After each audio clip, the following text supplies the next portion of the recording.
Today, the higher DC inverter air conditioner is showing an F7 error, which means there is an issue in the outdoor unit. So, let's check the outdoor unit and see what the problem is. Now we have come to the outdoor unit, and you can see the outdoor PCB. Look, the F7 error is showing on the indoor display, and you can also verify this error from the outdoor unit. Notice this LED 1 here. It will blink whenever the unit shows the F7 error code. Let me count the blinks for you. 1, 2, 3, 4, 5, 6, 7, 8, 9, 10, 11.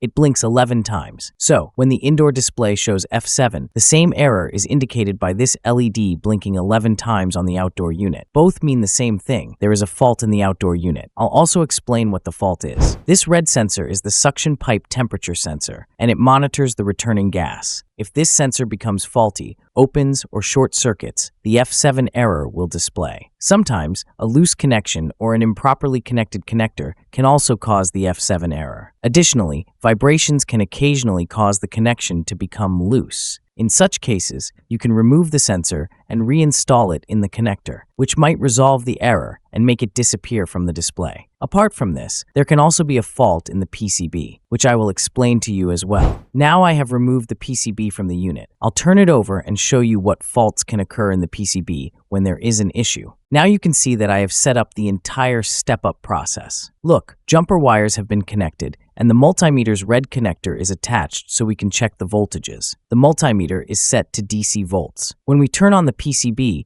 we should get readings on the multimeter. Look, this red jumper wire should have 5 volts. The brown wire is ground, and the pin you see here is empty. We'll check these and let you know how many volts should be present here. Now, we will pass electricity to the PCB, and as soon as we do, we should see some voltage readings.